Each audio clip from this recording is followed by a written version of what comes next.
So we sent out information about you, Wendy, to everybody before this, and I'm just going to share a couple of things about your team, and then we'll dive straight into your topic. So Wendy's team was launched in 2009, so they've been at it for 11 years, headquartered in Austin, Texas, and outside of Austin, they're also in Bastrop, Houston, Dallas, Fort Worth, and even outside of Texas in St. Louis, and right here in our very own Minneapolis, St. Paul is an expansion office. So Wendy's team is ranked fourth in Austin and 41st in Texas out of 63,000 agents, fourth. So incredible. And you know, one of the things that I absolutely about 10,000 agents during this thing. That's my hope. Really? You think so? Yeah. I hope so. Yeah. Secretly, you know, right? Like let's just talk great. None of my friends, just the bad agents. No, but just some of the other folks. Yeah, exactly. One of the things I just really love about your business is the beliefs that you guys have. So the Papasan group, the beliefs are: be bold, build wealth, lead others, live abundantly, give back, and have fun.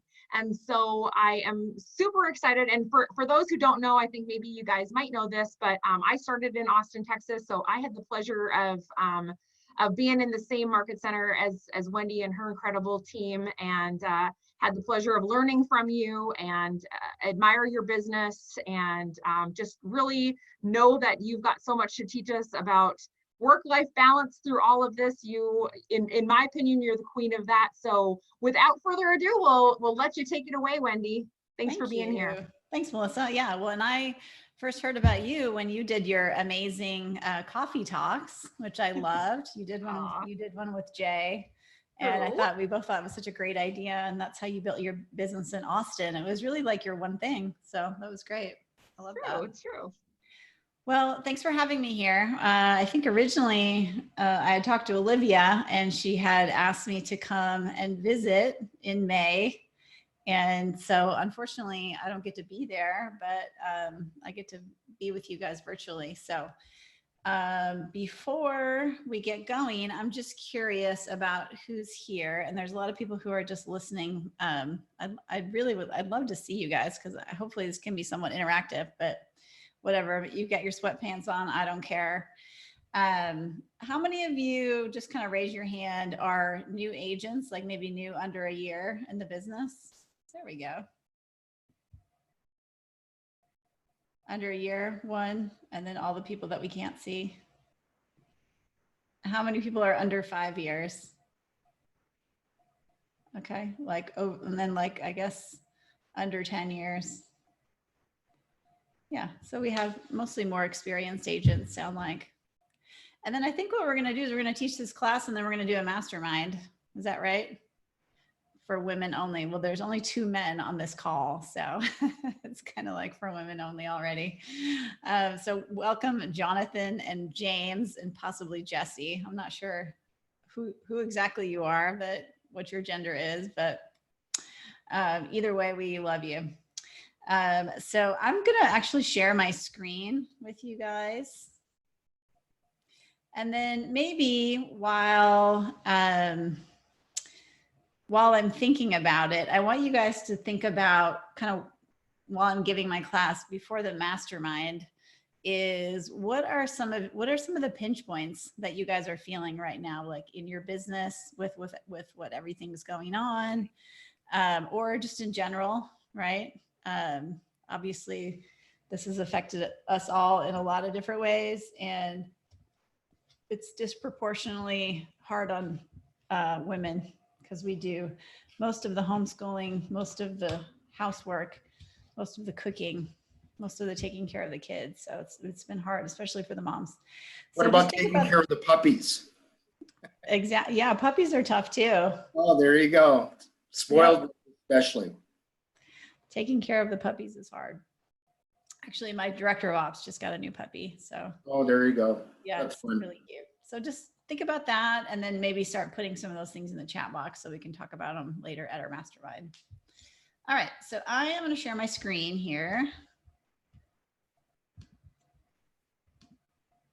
And this is a presentation that I normally do. It takes an hour, and I cut some slides out this morning, but I might have to whiz through it a little bit. So I'll just tell you that.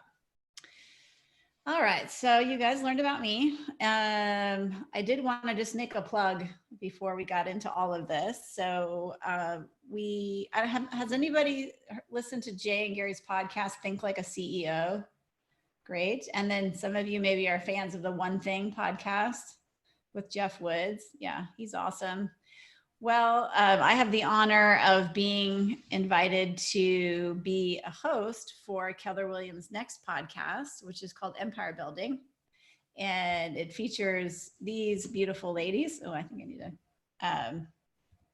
And if you guys are interested in it, it launches June 1st. And you can go to empirebuildingpodcast.com. You don't need the www. You can just go straight to empirebuildingpodcast.com. And you can register there for more information, and we'll just tell you when it's launching and all that good stuff. So that's my only plug, I promise, but it'll be worth it. All right, guys. So we're just going to talk about a couple things today. And that is, we're going to talk about how to grow $1 million business in 5 years or less and still have a great life. And then we're going to really focus on the 10 habits to fund your perfect life. All right, so actually, let me do something here. I gotta close this chat box. There we go. All right, so you know this guy, right? Gary Keller. I've been blessed to be in his orbit for many years.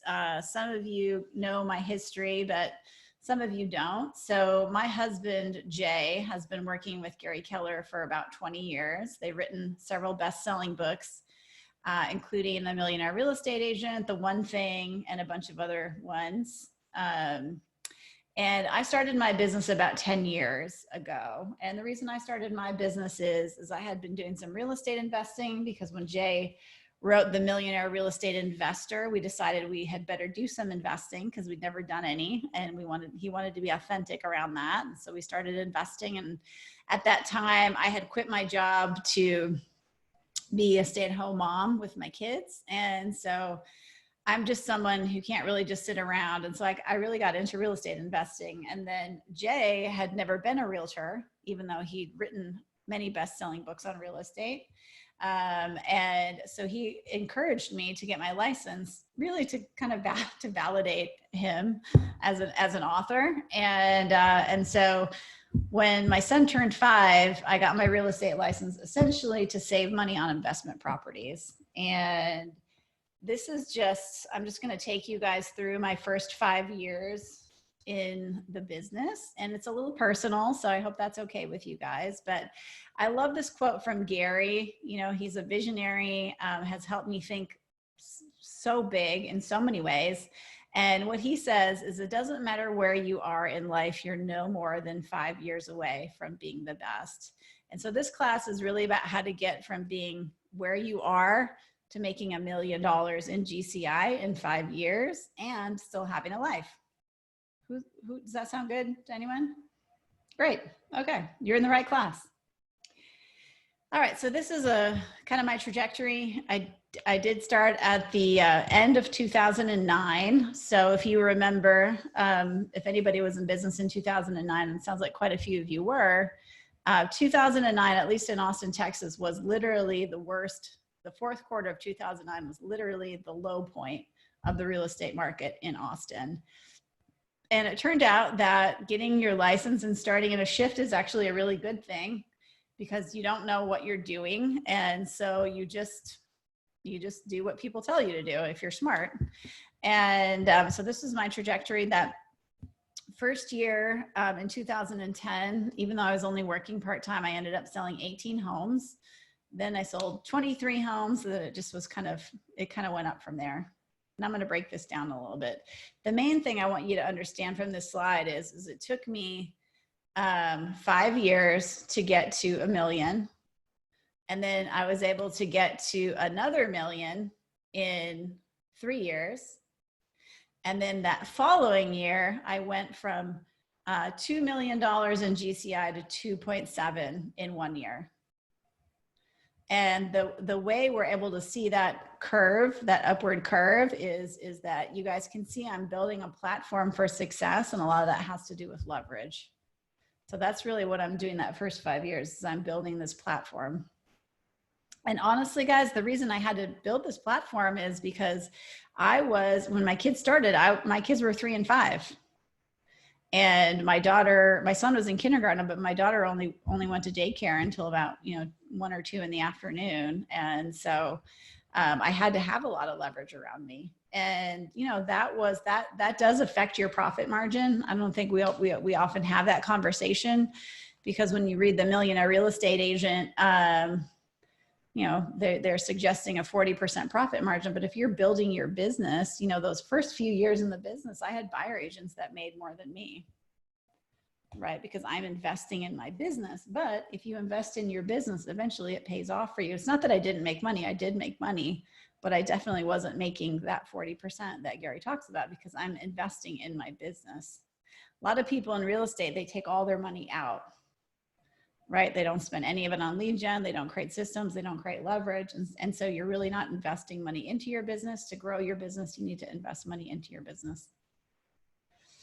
All right. I love this quote. This is like my mantra, because I don't know about you guys, but personally, I want it all, and I want it all right now. Anybody else feel that way? Yeah, thought so. You guys are my people. So this quote that's in the one thing is my mantra, which is success is sequential. It's not simultaneous. And honestly, success isn't even always sequential. Sometimes it's up and down. It really is. It's up and down. But this is really my mantra, because I think it's really easy to feel like we overestimate what we can do in a year, and we greatly underestimate what we can accomplish in 5 years. And so a lot of us might have that 1-year vision, but if you can pull yourself back and allow yourself to have that vision of your business for 5 years or 10 years or 15 years, or even like Gary, having a vision for his business that's 40 to 50 years out. Wow, is that powerful? And so I want you to think about, like, where do you want your business to be in 5 or 10 years? What do you want your daily life to look like? All right. So I want to introduce you to a couple of guys. This is my son on the left there. That's Gus. And that's my daughter on the right. This is actually what they looked like when I started my business. This is when they were 3 and 5. Super cute. Now they are 14 and 15. And, not nearly as cute, but still good kids. They're stinky now. Actually, one's not that stinky anymore, but they're going through a stinky phase. So this is my schedule that first year. Drop my son off at kindergarten in the morning, take my daughter to daycare, and then I had to pick her up at noon. That year, I ended up selling 18 homes, and I really focused on one lead generation activity, which was agent to agent referral. And I made $85,000 that year. And what I love about that is the most money I ever made before I started in real estate. I worked for the state of Texas, and was $42,000. Right? And I don't say this to brag, but I'm just telling you, the opportunity in sales is amazing. I mean, where else can you go where you can literally double your income in 1 year? And of course, that's before taxes. But if you've ever had a day job, right? Imagine going to your boss and saying, you know what? I would like my salary doubled this year. By this time next year, I want to be making double my salary. I mean, that just doesn't exist, right? There's not a boss in the world who'd be like, sure, no problem, right? So the thing that I think I did really well at the beginning is I had it in my head that I really needed some help. And this was a gift that Jay gave me, because he has interviewed thousands of top agents all over the country. And what he sees is that agents just tend to work themselves to death. I mean, I'm like you guys. I kind of like to do it all. It's faster and just easier to do everything myself than to go through the hassle of training everyone. But because my kids were little, And I really thought, wow, I'll just get some part-time contract to close help. Do you guys have like a transaction coordinator in your market center or anything like that that you can hire on a? Oh, almost. Almost. Okay. Yeah. Well, there's probably one outside your market center that you could get in touch with. But this is, to me, I thought this was really smart. So at the time, my average commission was about $6,000. So in Austin, our average home price was just under 200,000. And for $350, right, I could get someone to sort of take all that monkey mind off my plate. So I thought, wow, I can keep 5,650 of those dollars and somebody else worries about those things. And so for me, that was not that I couldn't have done that. I could do it, but I didn't want to because I didn't want to have to worry about it. And I thought, well, why not learn from the best, right? So I hired someone who'd done a lot of transactions in my office, and she kind of trained me. All right, so this was year 2. My daughter is going to school till 2:30. I sold 23 homes that year, and I made $100,000. I made $101,000, which if you talk to most people, that's like their dream, you know, to make a 6-figure salary. My lead gen was also agent to agent, and I started to get some more Sphere referrals. And the other thing I had to do was I had to think about all of my time. And so some of the things that I was doing at home, I had to leverage out. So that included getting an accountant because we were, we had rental properties and I was doing the books for the rental properties. And honestly, I should never have been doing them because I'm just terrible at it. But, you know, that made sense for me to do them because I wasn't making any money. And then we ended up getting an after school nanny for appointments. So that was year 2. And that year I actually hired my first part-time executive assistant because it turned out that this contract to close person was awesome and I needed more help. And so what that looked like for me was, as I said, I need someone to work for me about 20 hours a week, and I can pay that person this many dollars an hour. And so what I did was I saved up enough money to pay this person for 3 months, right? So whatever that looked like, what it was like $15 an hour, something like that. I can't really remember what it was, but $15 an hour times 20 hours a week times 3 months. So I had that chunk in my bank account and I said, this is going to be my money for my assistant. And if at the end of those 3 months, I'm not making her salary back, then I'm either not doing a good job, I didn't hire the right person, or it's just not going to work. So that was really it. Because anybody out there have an assistant? Yeah, it's scary. It's scary to think about going from being self-employed to having to you know, someone else to depend on you for their livelihood. Like she had to feed her family, right? So that was a really scary and big decision for me. That first assistant that I hired was great for a while. I had her about a year, and then I really needed someone to be more of a leader in my organization, because what I would have her do is come in, I'd give her a list of tasks, she would do those, but I really was like, I need someone who can take charge. And so what happened in my 3rd year is I actually hired a director of operations for our team, and you'll see it was a really big leap. So I went from about $3.5 million to $12 million in volume that year. I sold 54 homes and I made $340,000. It was a huge leap, massive leap. And really that was because I was getting my systems in place and I hired a really competent director of operations to help me out. And so again, I'm just working agent to agent referrals, Sphere. I ended up getting a Boomtown account that year. And so I was doing some internet leads.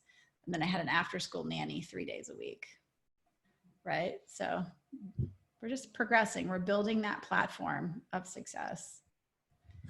The other thing that I did that year is I had an agent in my market center approach me and say, "Hey, you're crushing it. You know, you sold a lot of houses last year. Can I join your team?"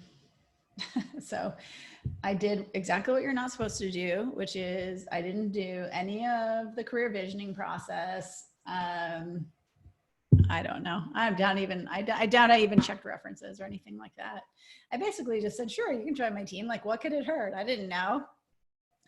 And the nice thing about my husband is he's really let me feel my way to success in my real estate business. And so I hired this guy. Actually, he turned out to be a great guy, Kyle Lancashire. He runs his own team now in the Southwest Market Center, and we're still really good friends. But I didn't know what I was doing. He didn't know what he was doing. And so anyway, he ended up exiting my team in about a year.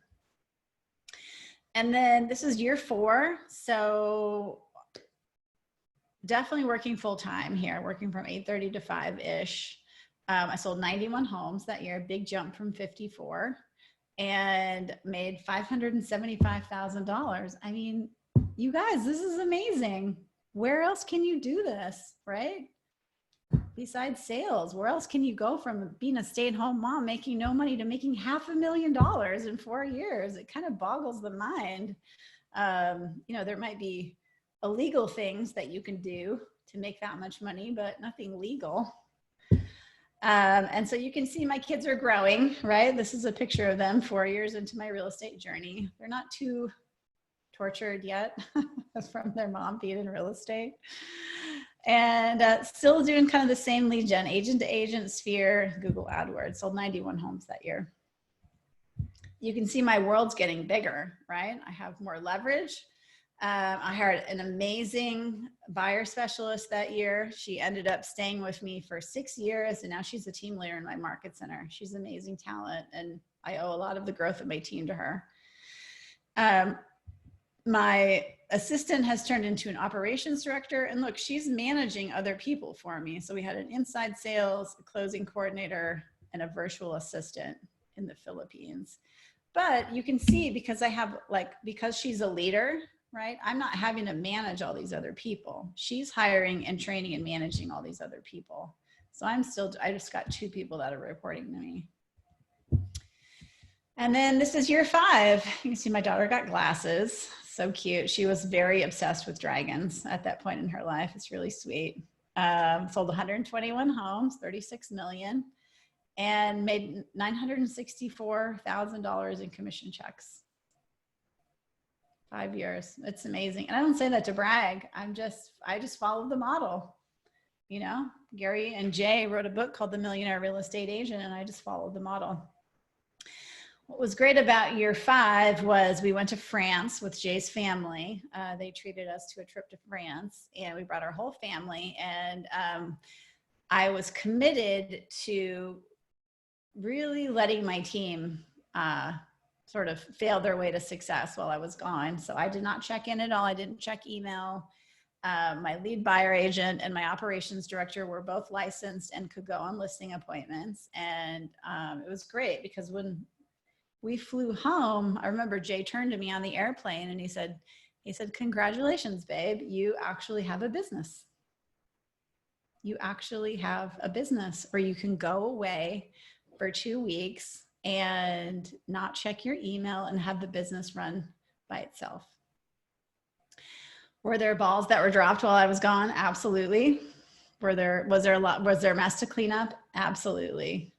And yet that's one of the advantages of building a team, guys. You know, I see so many people, especially women, who just say to me, "I don't want all the hassle. I don't want my life to be too big. I don't want to have to deal with all that." Well, the reality is you can get to a place, if you put in the effort, where you have amazing leverage and systems, so you don't have to do it all. And I see so many of my friends on Facebook who are, you know, at the pool, you know, back when we could travel, at the pool in Mexico, like, "Oh, my life is so great. I get to work by this pool in Mexico." No, that is not great. Working at the pool while you're in Mexico is work. That is not vacation. That's not cool. That is not great. And I mean, I would be lying if I said I didn't work on vacation, but the reality is you can build systems and leverage so that you can go away and you don't have to do that. And I bet there are people listening to me today. You don't have to raise your hand, but people who have not taken a real vacation where they've completely unplugged in 1 year, 2 years, 5 years, I don't know, 10 years, maybe their whole career in real estate, they've never actually had a real break, right? All right, so this is what the leverage looked like that year. You can see my world's getting a lot bigger. I've got a lead buyer specialist, but she's also a leader. And she's managing another buyer specialist and a showing partner. And then I have a listing manager who's also my personal assistant. So my husband is a pretty busy executive. He works for Gary Keller. And honestly, I've never had the luxury of having a lot, and we don't have family in Austin, right? So that's always been a struggle. So we've always kind of had to pay for babysitting help and things like that. And so I got that listing manager who could also be my personal assistant. So she could go to Target for me. She could, you know, in a pinch, she can pick my kids up from school. All of those things that when you're in real estate cause so much stress, right? Because you have to get them done and they're like non-negotiables, but somebody else could theoretically take those off your plate. And then I've got my operations director who's still managing our inside sales, our closing coordinator, and our virtual assistant. And then at the end of that year, we took the most amazing trip. We got to go to the Galapagos and Peru. And while I was there, I had over 200 hours of quality family time. While I was gone, we put 22 houses under contract or they sold. I spent 16 days in South America and we listed 10 homes and I didn't check my email once. Guys, that is one life by design. And that's what we're talking about here. How do you build a real estate business to fund your perfect life? Right? If you stay the way you are and stay self-employed, you're never going to have an asset, right? A business that can fund your perfect life. And is it stressful? Yes, it is. I'm not going to lie. Growing a team is stressful. And, you know, this little PowerPoint is great. It makes it all look super easy and it chunks it down year by year, but it's a lot. It's a lot of fall down, skin your knee, get back up, fall down, skin your knee, get back up, fall down, skin your knee, get back up, fall down, skin your knee, get back up. Right? And it's still going. I probably had the hardest year of my life last year. I had a lot of people exit my team. A lot of people had been there for a really long time. It's extremely stressful. I had a lot of extremely stressful personal stuff going on. But guess what? It set me perfectly up for this year because I slashed all my expenses and kind of narrowed my focus last year. And we kind of rode into this year in a much better place. So I think since, well, I think we're going to keep going. All right. So this was year 10. We celebrated our 1,000th. We ended up closing about 1,200 deals that year, which for us was about 1,600 clients. We were at 20 team members. We're in 4 cities. And then I was able to start a new business that year. So I want you guys to ask yourself this question. Who is my who? And it can't be you. Write that down. Who's my who? And it can't be you. The other thing that I would encourage you guys to do is tape a piece of paper to your desk, not right now, but when this class is over, tape a piece of paper to your desk or the refrigerator or wherever you can see it, and take a Sharpie and write on the top of that paper, my not to-do list. So you write that down, my not to-do list. And then every time you have that feeling, and this can be in your real estate business or in your personal life. And of course, you know, some of us are probably doing things right now that we haven't done before since we're all sort of stuck at home. But think about moving out of this. What are the things on your not to-do list? So start making a list. And after a couple of weeks, every time you have that kind of like, ugh, feeling, right? You know what I mean? In real estate, where you're like, ugh, I have to do that. I don't want to do that. There are some things in real estate where like, yeah, let's do it. I want to do it. I want to go show property, or I want to help someone stage their house, or whatever those things are. But there are certain things in real estate that you just don't like to do. Like, how many people love updating their database? I mean, raise your hand. Don't be shy. Yeah, not many people. There's usually one person, one weirdo. And so that could be something, if you don't like to update your database, you write that down. And then at the end of that, right, at the end, when you've got your whole paper filled up, what do you have?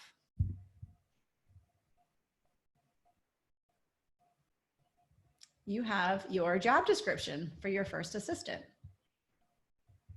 It's like magic, right? Super easy.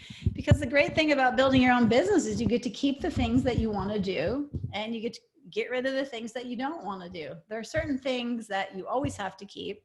You always have to lead the team until you can leverage that out. You always have to do your lead generation. Can't leverage that out. You can have other people help you. But everything else, guys, is completely up to you. If you want to work with buyers your whole career, hire a listing agent, right? You don't have to follow the MREA model in terms of that. I mean, the MREA model is just a model for you to follow, but it's your business. So you get to pick and choose the things that you want to keep. Does that make sense? Great. And here's the reality, is that building your real estate business is a journey. It's not only about reaching your goals, it's about who you become on the way. So goals are great because they can motivate us to get somewhere. But the thing is about goals is it isn't about the goal, right? So if your goal is to sell 100 homes, the goal is really irrelevant. What is important is that you become the kind of person and the kind of business owner who can sell 100 homes. That's it. That's the point of a goal, right? Who are you becoming? And I know for me, when I first started in real estate, my goal was to, of course, help Jay out, and then to save money on investment properties.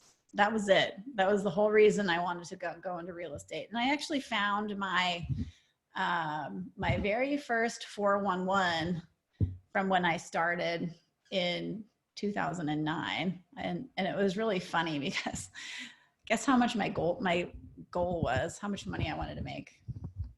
It was ridiculously low. It was $15,000. 1-5. I was like, come on, Wendy. Think big, aim high. But it goes to show, right? For me, $15,000 was a lot of money because I thought I could buy an investment property with that. That was really my whole goal.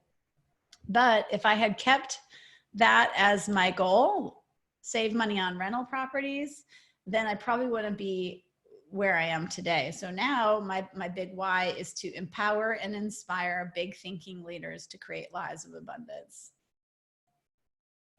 So that's a big shift, right? That's a big shift. And honestly, Keller Williams has helped me become that person who can have a big why like that, right? And that's why I'm here today. That's the only reason I'm here. I mean, as far as I know, Olivia isn't giving me a big paycheck after this. And so I'm here because I'm so passionate about helping people think bigger about their lives. And honestly, guys, Keller Williams gives us all the tools we need for this. It's whether or not we're going to implement it.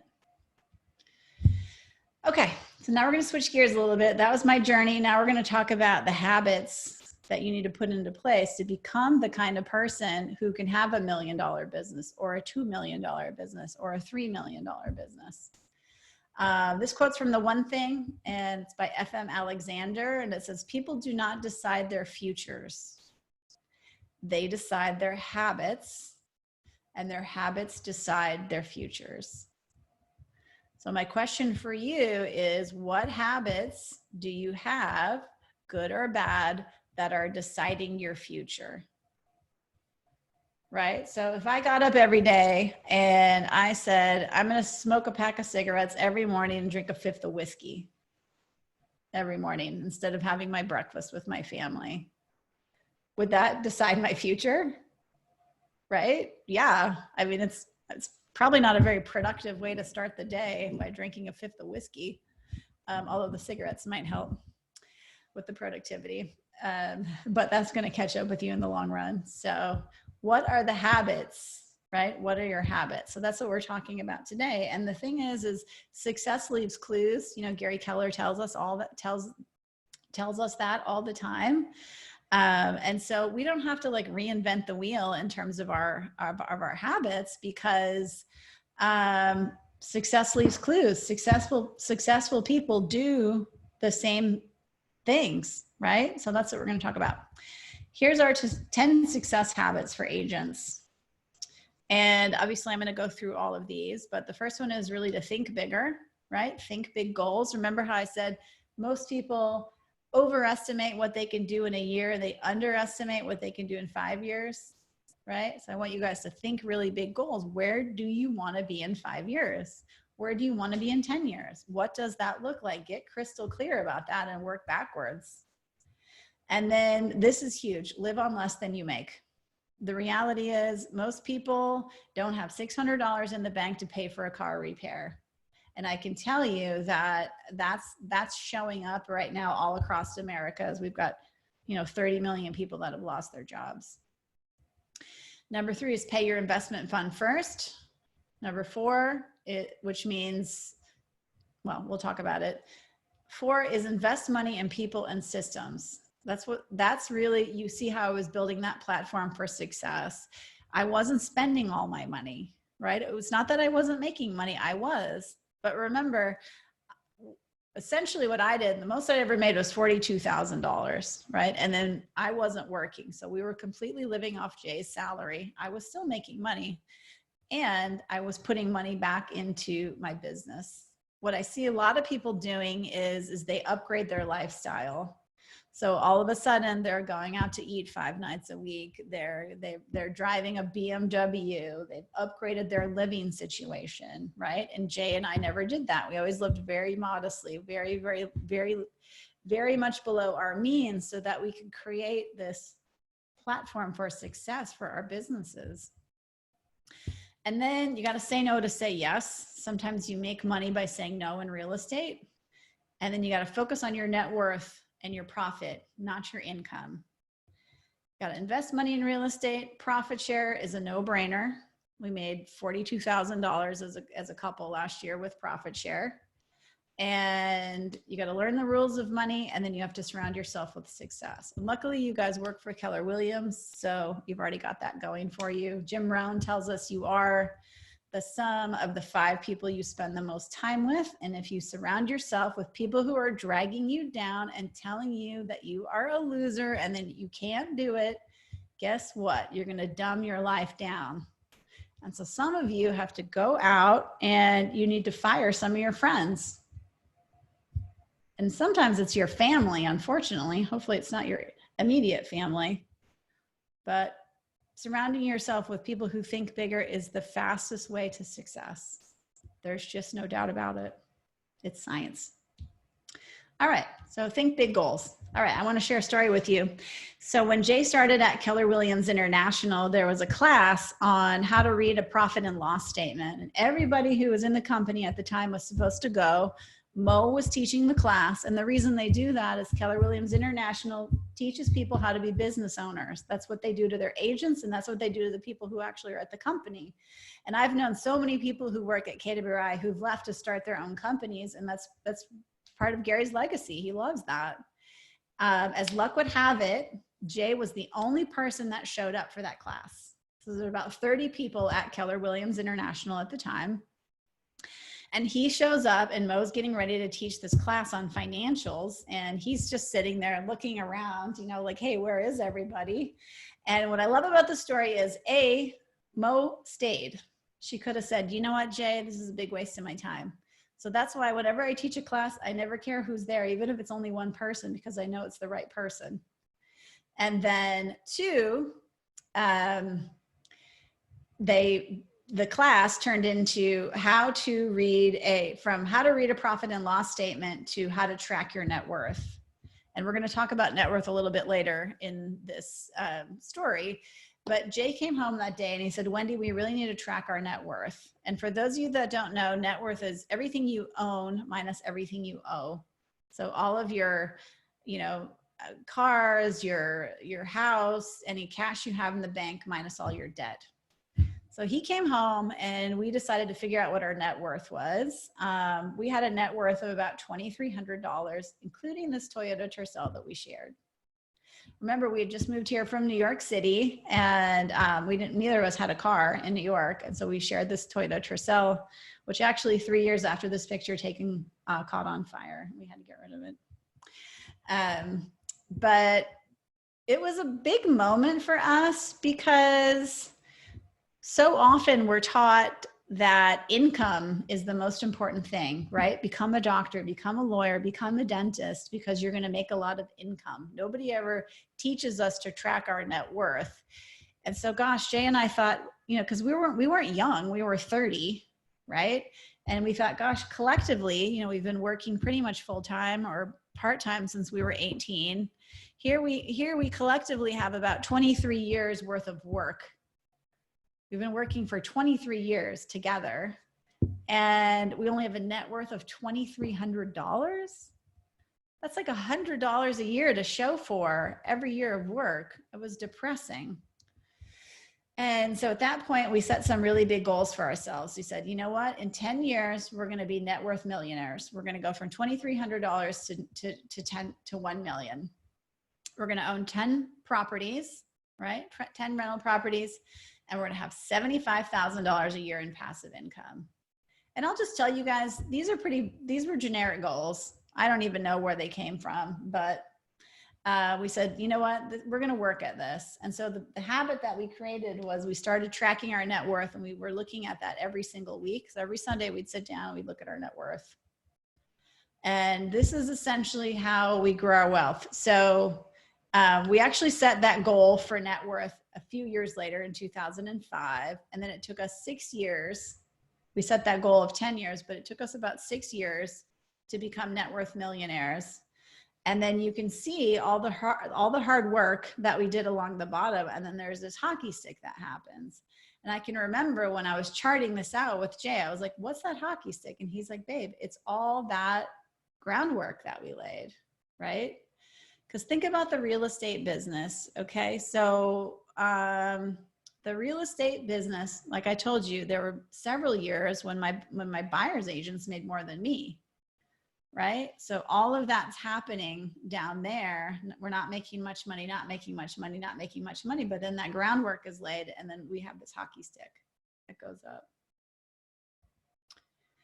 I love this. It says, who said the real estate profession was stressful? Right? This poor lady. Well, the reality is work can be a choice later in life. And Gary and Jay give us all the tools to help it be a choice for us. I actually met a woman in Midland, Texas, who was 85 years old, and she wanted to join my expansion team. And the reason she wanted to join my expansion team is because she had no savings. She had no real estate savings. And she was working with buyers and sellers out of need. I mean, I hope I'm still helping people when I'm that age, but I hope it's a choice and it's not something that I have to do. And so that is the importance of turning your real estate business into a business. All right, this is my son. This is when we were at Machu Picchu. And he tells us that wealthy is when you have enough passive income to fund your life by design. So that is what I believe that's my definition of wealth. It's when you have enough passive income to fund your life by design. And your life by design is not going to look like my life by design. Right? You might be at your life by design. You might be able to recruit enough people in your profit share tree. Remember, Jay and I made $42,000 last year, which ironically is the most I ever made working for the state. And now we make that in profit share. It's unbelievable. But your life by design. But the thing is, if you never figure out what your life by design is, how are you going to know? right? So think out 5 years, 10 years, 15 years. Where do you want to be? What do you want your life to look like? Most of us are just so in the rat race. We never take the time to think about it. And hopefully for some of you, you know, you've had a little bit more thinking time these last few months. All right. So wealthy is when your money works for you instead of you working for money. All right. Tip number 2 is live on less than you make.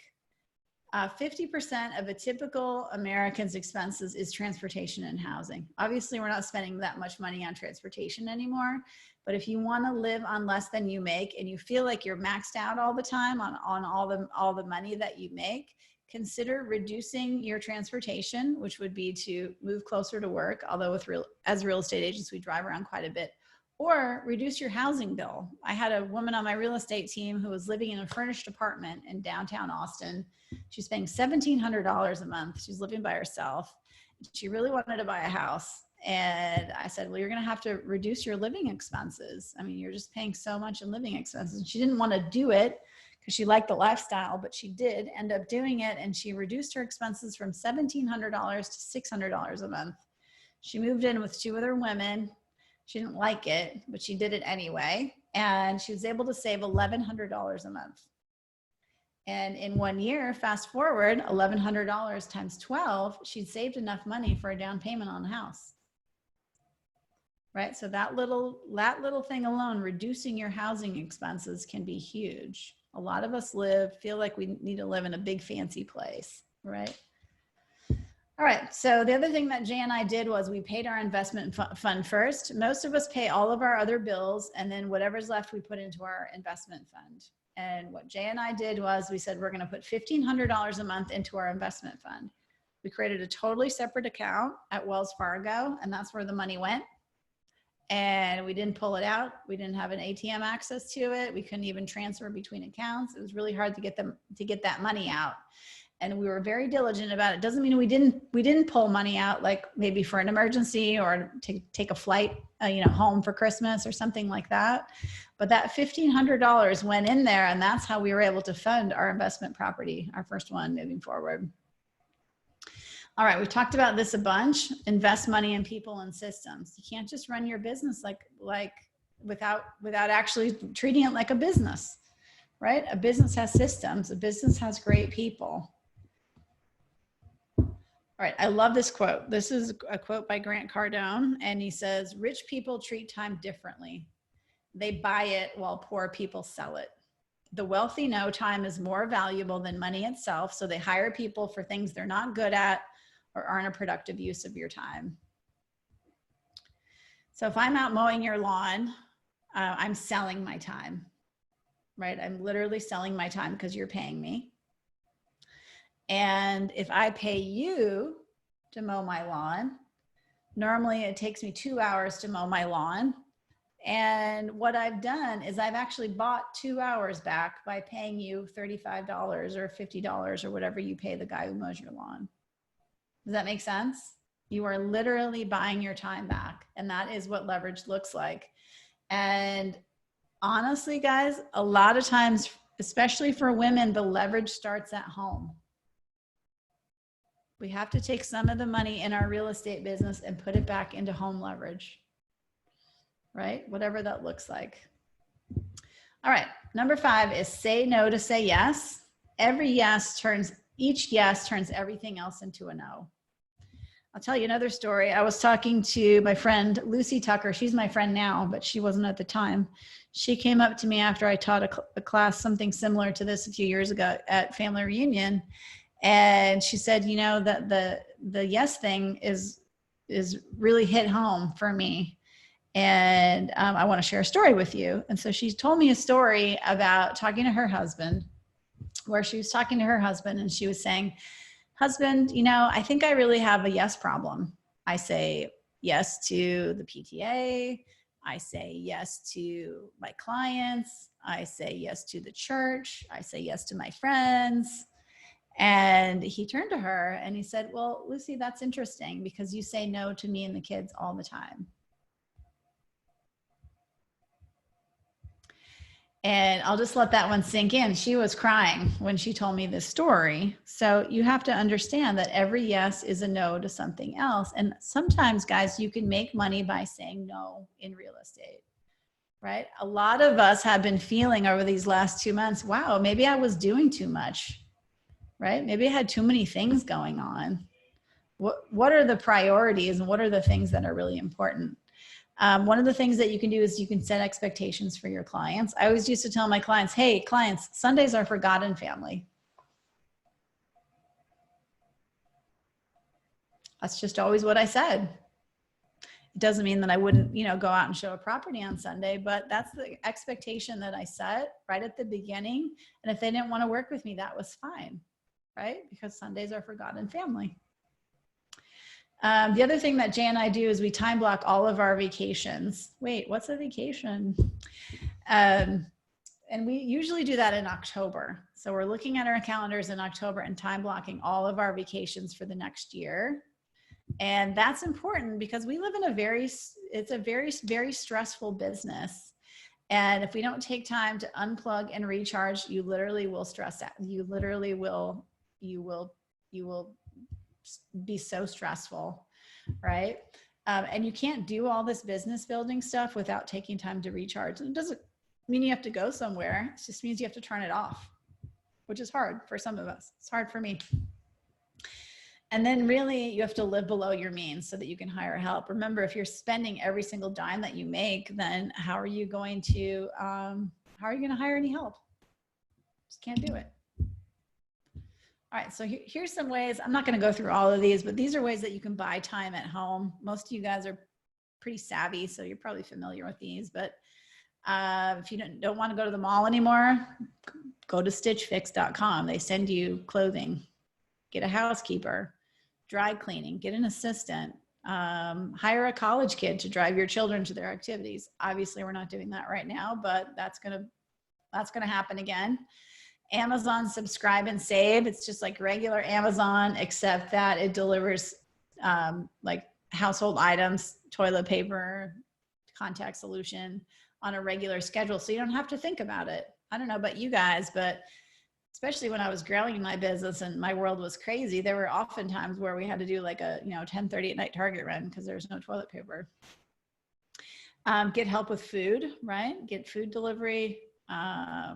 We actually, I always thought that Jay wanted a fish tank. And so when I had a client offer to give me their giant, beautiful fish tank, I took it. Turns out he didn't want a fish tank, but I didn't really know that. So anyway, I took the fish tank anyway.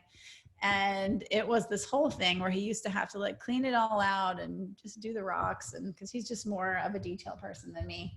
And then we realized you can pay someone to come and clean your fish tank.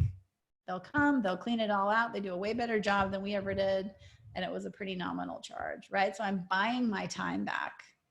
And what success looks like is getting more and more efficient and getting better and better at doing the 20% of things that are on your to-do list and passing off the things that are on your not to-do list. Are you with me? All right, so then you can buy time at work, right? Contract to close, college kids, photographer, stager, you guys know all this.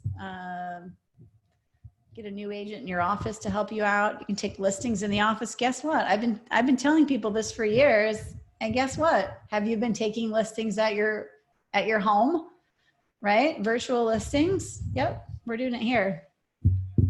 All right, step number 6 is focus on your net worth, not on your net income. So again, you want to add up everything you own and subtract everything you owe, and that's your net worth. The median net worth of a homeowner is over $230,000, and the median net worth of a renter is just over $5,000. At the end of your life, owning just one investment property can change the trajectory of your life. Also, helping your clients buy just one extra property in their lifetime can substantially change their life as well. I tell the agents on my team, hey, if you were an agent for 10 years and you help 10 people a year buy one investment property, times 10, that's 100 families. That's 100 lives that you've changed significantly. They can sell that property and go into assisted living. They can pay for college for their children. It's huge, right? This is how you can calculate your net worth. I'm not going to go over this because we're kind of running out of time, but you can Google this, or you can use a great app called mint.com, and this will help you track your net worth. Guys, if you don't get anything out of what we talk about today, except for this is huge. All right, invest in real estate. You help everyone else grow their wealth, so why don't you do it yourself? You know you should, right? What's holding you back? Here's what we do. 30% for taxes, 20% for investing. Live on half of what you make.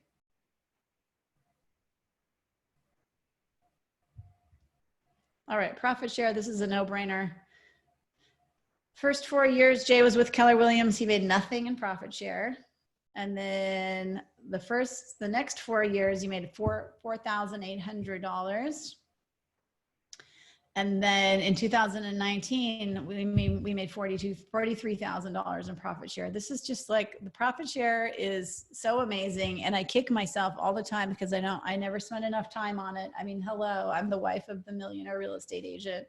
I should be doing this constantly. I should probably quit my team, probably make more money over the long haul.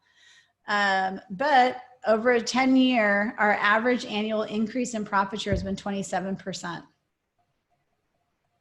I don't know, but my stock market's not getting 27%. My real estate's not getting 27%. In 30 years, that $43,000 is going to be $610,000 annually. That, my friends, can fund your life by design, right? Learn the rules of money. So I didn't get my MBA. My parents didn't teach me about money. All they ever did was fight about money. And so I had to teach myself about money. And I know, especially women, we have a lot of hangups around this. We're like, oh, money's not for me, blah, blah, blah. My husband pays the bills, all this kind of stuff, all these stories we're telling ourselves. But the reality is we're not spending the time to learn about money. We're just not. Like, if you're driving around in your car, listen to Bigger Pockets. It's going to help you learn how to be a great investor. Right? Instead of watching Netflix at night, read some of these books: Rich Dad, Poor Dad, Millionaire Real Estate Investor, Wealth Can't Wait by David Osborne, Think and Grow Rich, Set for Life. If you only had to read one of these books, Set for Life is probably my favorite, that one in the upper right. And then my last tip is to surround yourself with amazing people. No one succeeds alone, and have conversations about business building and about wealth building. Right? Because if you're not talking about these things on a daily basis, it's just going to feel hard. And you're going to have other people in your life who are dragging you down. Why are you doing that? You know, what's wrong with you? And I can tell you that that's honestly one of the best gifts that Keller Williams has given me, is to surround me with people who think a lot bigger than me. It's been amazing. It's been such a gift. All right. So that's your plan up at the top. That's how you're going to build your big business and your big life. And that's your reality down on the bottom. That's just it. That's fall down, skin your knee, get back up. The reality is most people fall down. They don't want to get up again. They want to stay down. And that's fine. If you want to have a little life, that's completely fine. I don't care. Yes, I do care. But if you want to have a little life, that's fine. But if you want to have a big life, right? That's the reality of it. It's fall down, skin your knee, get back up, learn from your failures, do it over and over and over and over and over again. And I'm just going to end with this quote by Warren Buffett. He says, successful investing takes time, discipline, and patience. No matter how great the talent or effort, some things just take time. You can't produce a baby in 1 month by getting 9 women pregnant. Right, guys? Success is sequential. It's not simultaneous. Definitely tune in to our Empire Building podcast, something that we're launching on June 1st. You can sign up here, Empire Building Podcast. We'll send you more information. Definitely do that. And then if you would like my free list of 101 ways to leverage, you can send an email to buyingtime.papasan@gmail.com, and I will send you my 101 ways to leverage. That's all I got, guys. And I think I was only supposed to be 45 minutes, but it's all good. Thank you, Wendy. Fantastic. Thank you. Yeah, we Wendy. probably have a little time maybe for a few questions. Looks like there's a chat box there, so let's see. Profit share, any questions? Yeah. Who Do on you the guys call have for- questions? Yeah. Hop on or what, Olivia? Were you wondering if we should hop on the mastermind? I think No, I was just was going to say what you were going to say. Who on here has questions? Because everything in the chat box is singing praises to Wendy. Those, not questions. so good. I just wanted to say thank you because I saw you in Minneapolis probably years ago, and you're the first person. I was fighting my maps coach for 2 years about getting a housekeeper, and you were the first person to explain it in a way about buying your time back that it made sense to me. And now I just said to my husband yesterday, I would give up so many other things in my life before I would give up that housekeeper. So thank you for shifting my mindset on that in particular. You are welcome. Yeah, and then once you get a taste of leverage, you never want to Yeah, go right. back. That's how I am. Now I've got too much leverage, I think. Yeah, it's great. Great. I love that. Great story. All right, what are you hearing about other agents who are taking more time with families, kids, school versus balancing their real estate career? Yeah. Well, yeah, I'm hearing lots about that. It's a struggle for sure. The struggle is real. I know that I feel very lucky to have a 14 and a 15-year-old right now, and they go to a school that's pretty self-directed. So they actually don't want to spend time with me. And I'm weirdly, I'm like one of these people who's actually seeing less of my children during the pandemic than I did before because I'm not driving them anywhere. But that struggle is real. I have several people on my real estate team who are homeschooling. They have multiple children. They have husbands that work out of the home, so they don't even have that relief.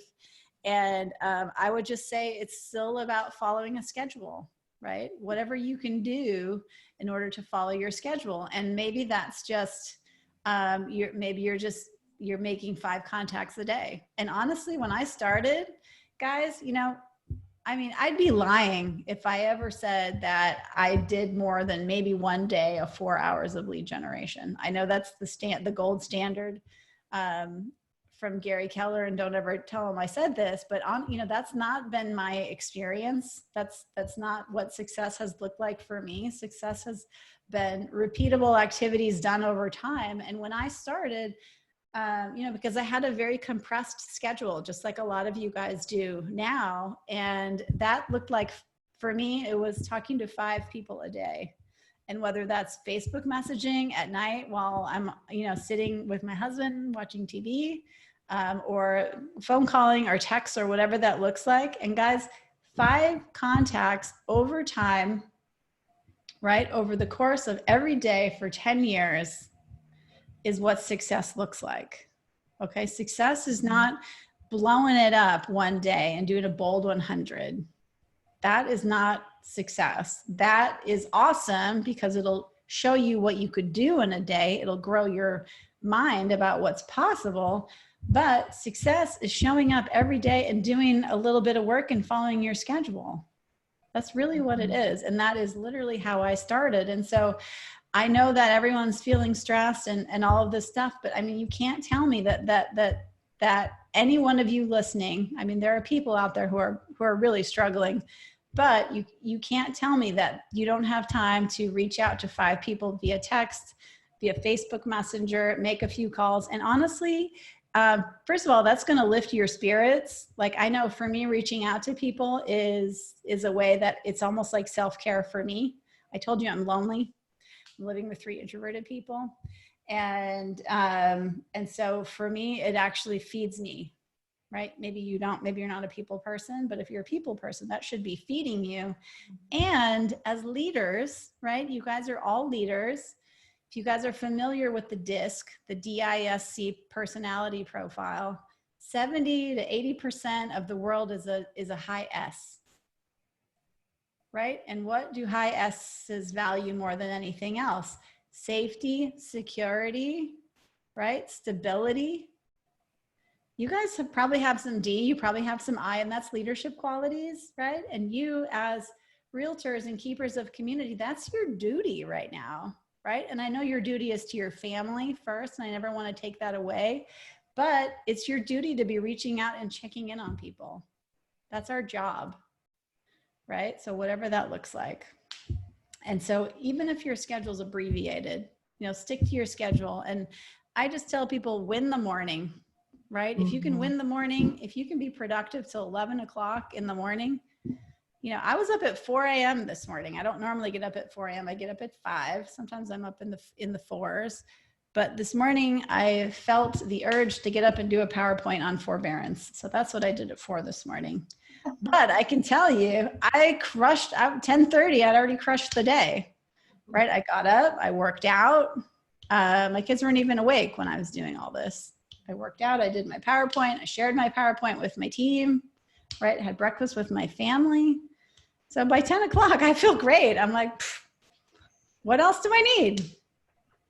So if you can win the morning, right? Spiritual energy, physical energy, and then following your schedule, whatever that looks like for you, right? And don't beat yourself up because you're not the person who's next to you. I mean, I can remember when I started in real estate, I worked right across the hallway from Tim Heil. You guys know him. He's one of the top agents in our company, a super great guy.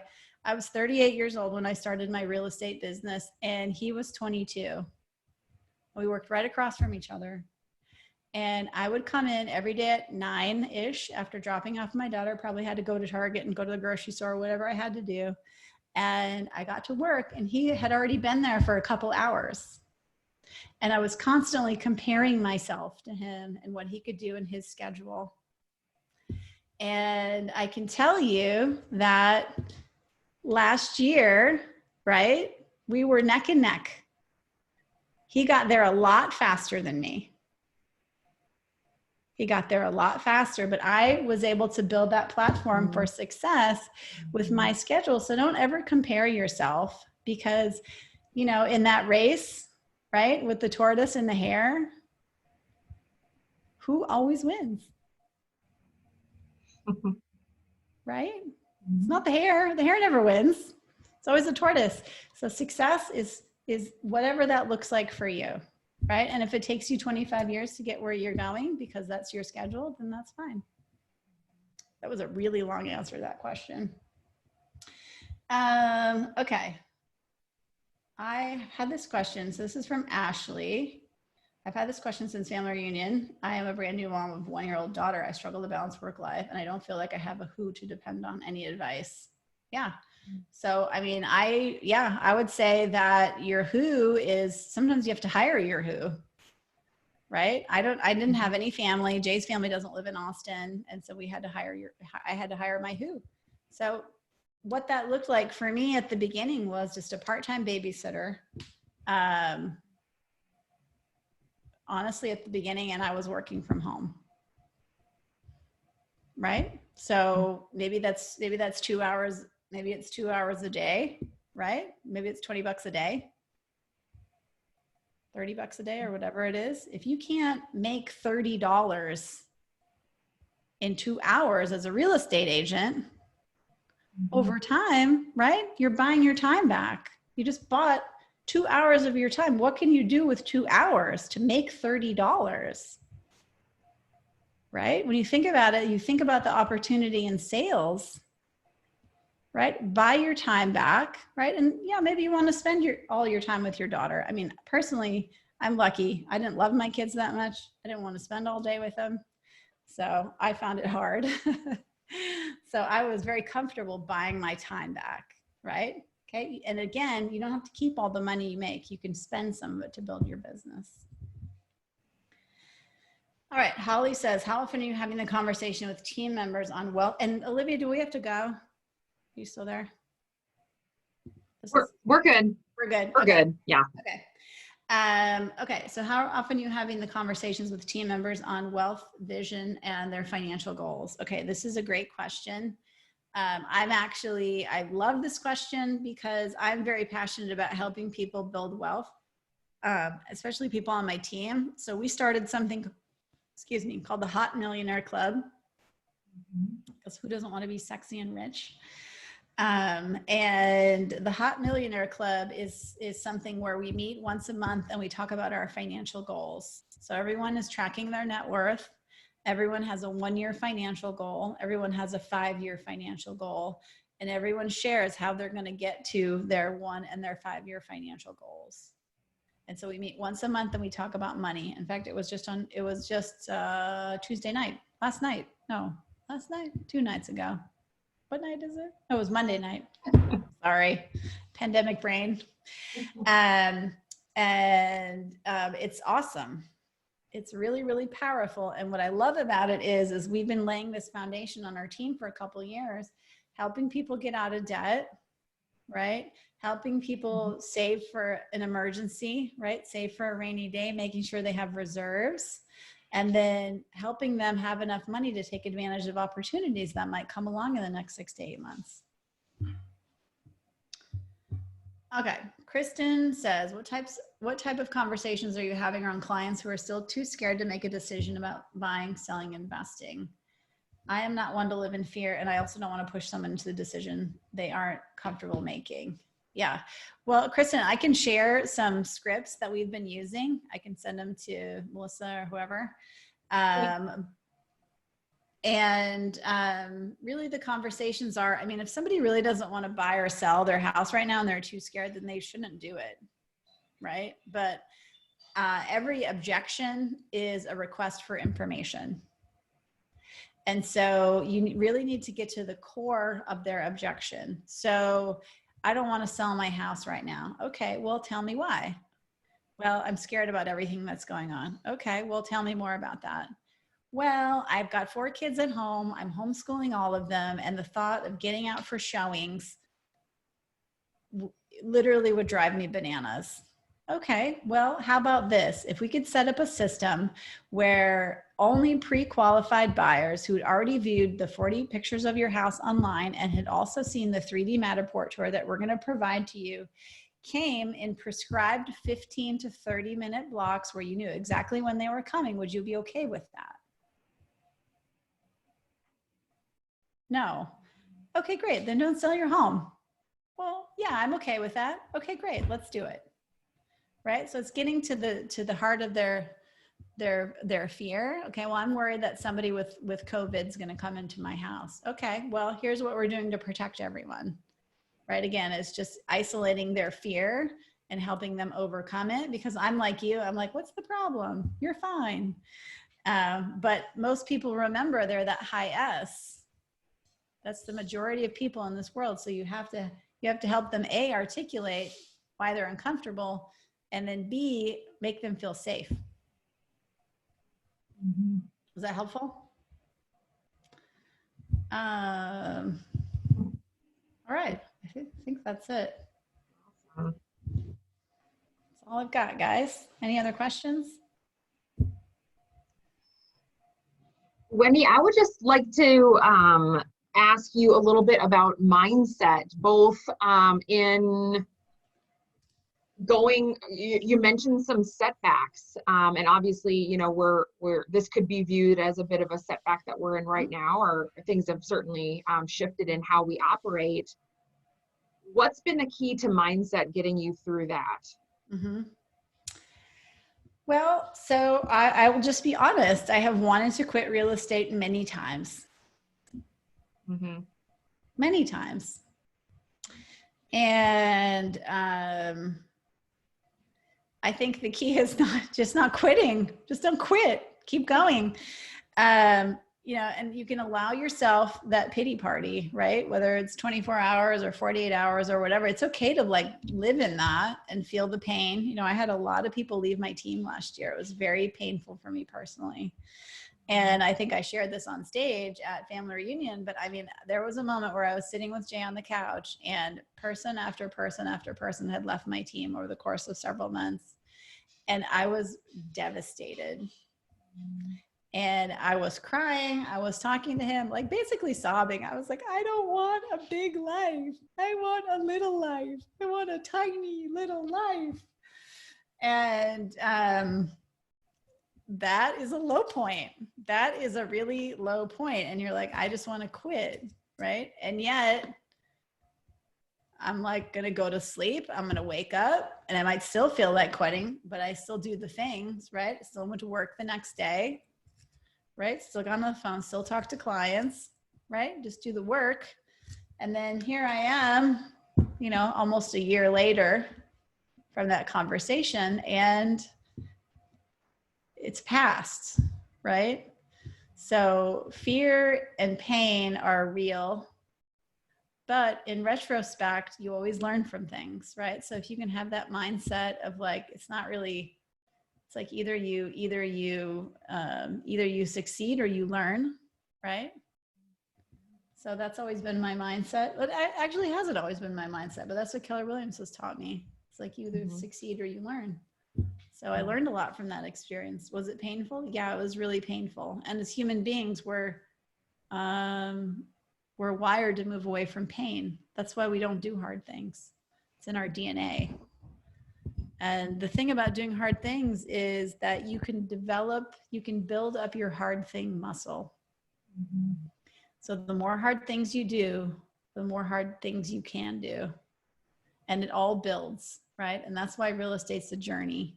And so now I'm the kind of person who can run a big team, but I wasn't that person 11 years ago because I did all those hard things. So good. Oh, such a good reminder. Let's see. There's another comment here. Let's see. Well, and then I would just say, you know, with everything that's going on right now, you know, you guys have the opportunity to really just not quit. I mean, that's your opportunity because so many people are going to leave this business. I can tell you, not in the next few months, but we don't know what's going to happen, and hopefully not from Keller Williams. But some of your friends are going to get out of the business because it's going to be too hard. They're just going to say, no, I can't do it, or they can't afford it because they haven't had reserves. But what we saw in the downturn before was that everybody who didn't quit actually took market share because more agents got out of the business than business disappeared, right? And we don't even know if business is going to disappear, but people are just going to quit. And so if you can just stick around, right, and look up in 6, 8, 9, 18 months, we don't know how long it's going to last. If you can just stick around, you're going to take market share, right? Because there's going to be more business available because agents are going to have quit. And if you can do a little bit more every day than you've ever done, whatever that looks like, then you're going to be that much better off at the end of it. Yes. Wendy, one more question. I love that you showed us that your big why shifted over time. And I think sometimes people can fall into that trap of thinking like it's this lifetime big why that I have to crack this mystery. Do you have, since you lead people and help them, I'm sure, tap into that big why, I'm going to guess that not everybody shows up to your team with a rock solid, nailed down big why. Do you have advice for people on how to get there? Yeah. So if you go to Quantum Leap, it'll teach you how to create a mission statement for yourself. And we do a little exercise. I'm going to give you the tiny shorty version of it.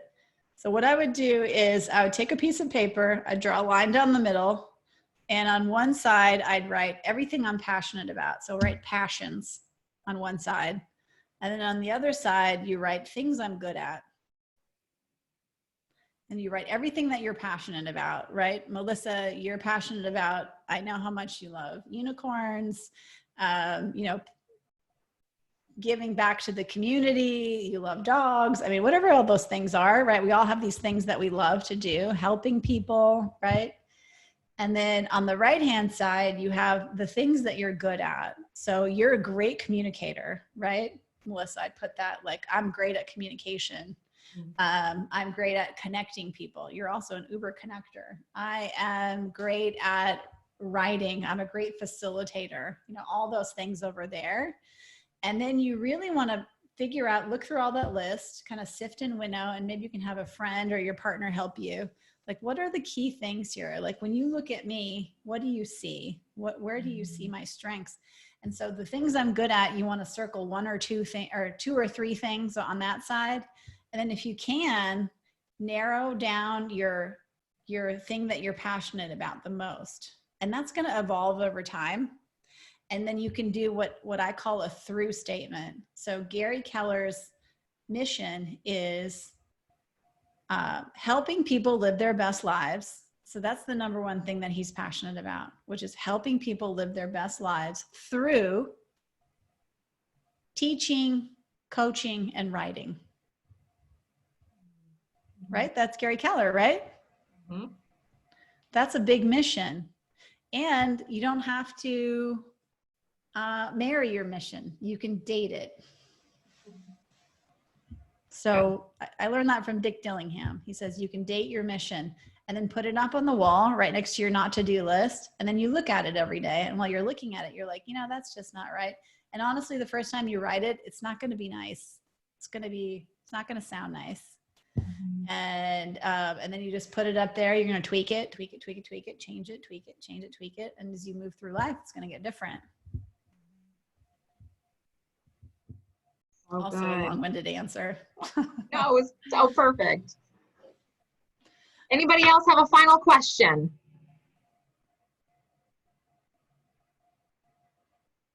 Not seeing anything. So Wendy, gosh, what if you guys want to type an aha in the comments, it'd be great to see what you're taking away as your top lesson learned from Wendy. I mean, I've got 2 pages of notes, and this is probably the 5th or 6th time that I've heard Wendy speak. So if I compiled them all, it would be a book. So Wendy, I can't tell you how much I appreciate your inspiration. You're always just the most authentic and inspiring. I really appreciate the numbers that you shared with us to just really see that journey. And it's such a great reminder to us that just like you talked about it's sequential. And so if we just continue to show up every day doing the thing that we know we need to do, and then I like your idea of getting a little bit better every day. We've got a mantra on the leadership team this year of 10% better. Just